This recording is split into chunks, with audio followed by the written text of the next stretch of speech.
Hello and once again, welcome to the Phone Show. I'm Owen and here's a look at what we've got in store for you today. WWDC 2014 is on the approach and with that in mind, we're taking a look at what we think iOS 8 will have in store. Recent leaks have pointed towards a handful of new features, the most tantalizing of which is a new Watch utility app. Is this the biggest indication yet that an iWatch is on its way? Of course, what good would it be talking about iOS 8 if we didn't also mention the iPhone 6? We've got the latest chatter surrounding what's expected to be Apple's biggest iPhone revision yet. What treats will it have in store? Well, that's a question for our smartphone experts Gareth Beavis and John McCann, who are once again on the sofa to offer their insight in today's episode of The Phone Show. So we're back and we're going to be talking phones. It's going to be a stormer today, John. Are you excited? Always excited. We're going to be talking phones, operating systems. We're living the dream. And then more phones maybe. Pah. Who knows? This is going to be great. Cool. First up, WWDC. It's coming, beginning of June. Yep. Are you excited? Always. Apple events, always exciting. iOS 8 is probably going to be announced. No, it's definitely going to be announced. Probably. Every year so far for the last 84 years there's been an iOS version, so it's got to be this year, right? Is it going to blow us away though? Maybe, maybe not. The rumours have brought some new things in. HealthBook is one of the interesting ones, but we don't know the details of that, so we don't know how integrated it's going to be. Is there going to be an iWatch as well to go along with it? Well, it's a weird one. I think iOS 8 isn't going to be that much different to iOS 7 because that was the big change. You know, you don't want to keep reinventing it again and again. I think there was a lot of criticism about the way iOS 7 looked because it was a bit colourful, a bit cartoony, but essentially Apple's going to stick with that and it's going to make it into an iconic brand. So it will be just adding in features like HealthBook and adding in a few, maybe some apps from the Mac world a little bit to make things a little bit more professional, but I can't see it being a big change. Yeah, editing any sort of documentation on an iPhone can be difficult. Screen size is part of that. The software available is also another part. We've seen leaked screenshots suggesting that we'll get new apps, preview, text edit, which should help that sort of slightly more business-focused end of the device and iOS 8 across all the iPhones. I think the HealthBook stuff, people are starting to get their heads around this whole fitness thing. I mean, Samsung's gotten really heavy on it with the Galaxy S5. Even the likes of HTC popped in some Fitbit stuff. A phone can be a pedometer very easily. It can easily, connect to some sensors. So I think fitness, while most people don't think of it as a primary reason to buy a smartphone or even a secondary or tertiary, it's definitely something that's going to happen more and more in the future. And Apple, will launch an iWatch, but I don't think it'll be in the June event. But that HealthBook app does give opportunity for an iWatch further down the line. Yeah, exactly. I can't see it being, WWDC has never really been, in more recent years, their time for hardware. Some rumours about an iPhablet coming at that time, I still can't see it. It still seems to be, this is very much a software event. It's, we're going to show you what's happening with our new operating system, get excited about that, and then when the iPhone launches, it's like a double whammy. People that have got old devices still have something to get excited about. People who want to buy the new phone have got a really great operating system that really takes advantage. And I think, it's difficult to see whether it's going to be good enough because you can say, is it going to be as good as Android? Is Android 5.0 going to be a threat? They're not really the same thing. It's if you like Apple and you're into the ecosystem, is it enough to keep me here? It's not whether or not there's something better, it's just whether this keeps me satisfied. And I think the iOS 7 changes with the control center, and like I said, notifications do need a change and they do need to be upgraded. And we've done some really good renders to show what we want to see with that. The ability to swipe through and to see salient information. So if you've got a meeting comes up, then you should be able to swipe through and see more information on that. Not you missed a call yesterday and I've just told you about it now because it was in a different column. It annoys me a lot about that, and it's like Apple thought, well, we have to have a notification center like Android does and now Windows Phone as well, and it just didn't really get it right. Well, Apple's in a safer place with iOS 8 anyway. If people were going to jump ship, it would have been the big change in iOS 7. Yeah. But iOS 8, as we've said, is going to bring a lot of the same sort of feeling and colours and design. So it's not going to be huge changes which may put people off. It's going to be useful additions more than anything. We've talked about iOS 8, what we can expect. The first phone to probably ship with iOS 8 is the iPhone 6. We're hearing loads about it. Is it going to be bigger? Are there going to be two versions? What are you hoping to see? Well, definitely the iPhone 6 is going to be the poster boy for iOS 8. It's always the way that iPhone goes hand in hand with iOS.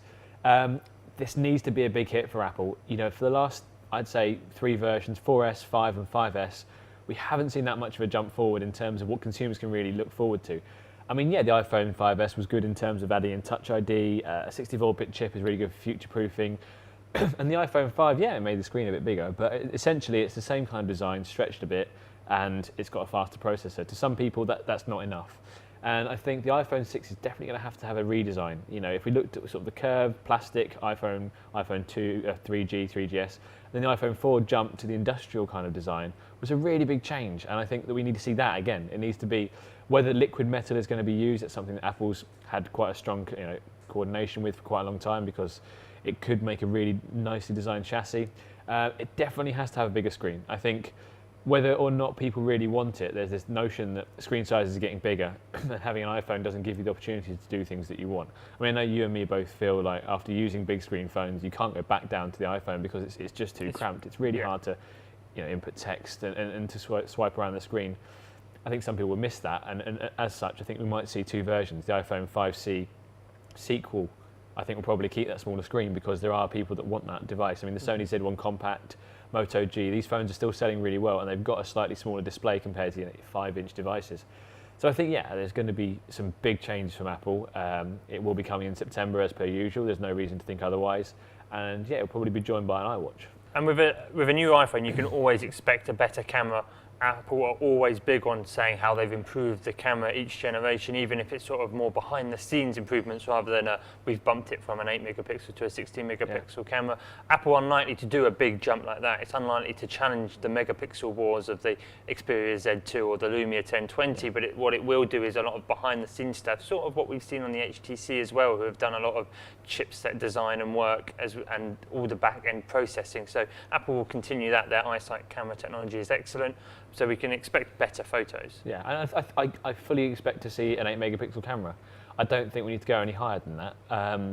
I think as long as you've got the key things of image processing, good optics, and a decent sensor, those are the three things you need to work on. And there's talk about Apple once again improving low light, making sure that you can take pictures in a wider variety of situations, and improving that speed so that the pictures you get are crisp and they're clear. It'll probably follow HTC and Samsung and Sony with quick autofocus. That's a given. But there's a reason why Apple Photos make up a large amount of the online sharing community. It's because it's an easy camera to use. People that really enjoy a good camera phone probably won't go for the iPhone because it doesn't offer that much in the way of tweakery.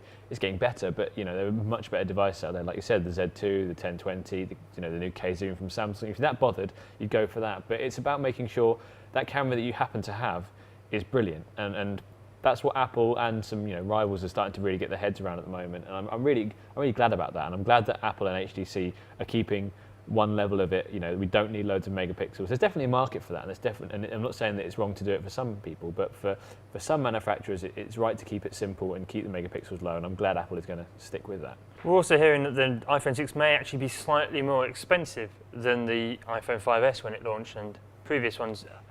That would seem a bad move from Apple, I think.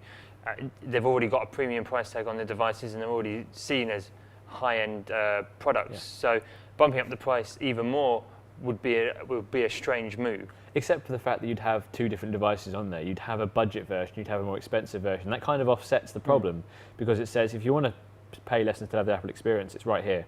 It doesn't have all the features, but the iPhone 5C for a lot of people was good enough. It was what they wanted, and it had a cheaper cover, but it didn't really matter. And I think by doing that, Apple's always commanded a premium.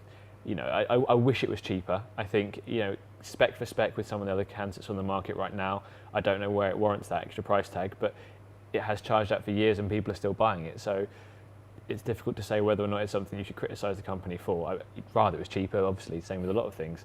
But there has been a small trend of things getting a little bit more expensive this year as components get ever more powerful and things are shrunk down and it, the trend is ever so slightly upwards. So if it does come more expensive, I don't think it'll be that much more, but hopefully it'll be heralding something like a really beautiful chassis that costs a lot, or some really improved internals, something that really warrants that price tag. I don't think people really mind paying for.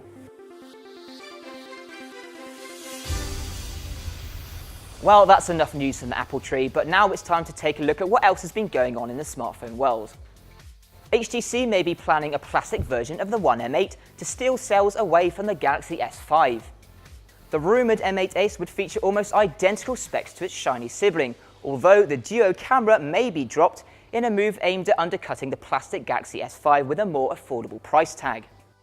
Meanwhile, in Samsung Town, rumours are hotting up surrounding a super high-spec premium version of the Galaxy S5. Asia Today reckons a Galaxy S5 Prime is on its way and will be offering up a QHD display as well as a new chassis material, which we're very much hoping to be metal. And finally, Google's Nexus range could be getting a premium facelift of its own.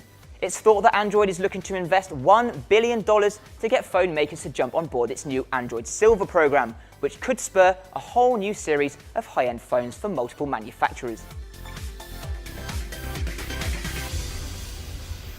That's it for yet another phone show. John, you were amazing. It was great. And so were you. I really was. So like or subscribe to Tech Radar if you want to find out more about the latest phones, gadgets, tablets, all that jazz. And thanks for watching.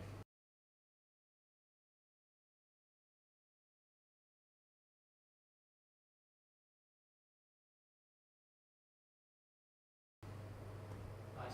Cool. Okay, good. Good. I really was.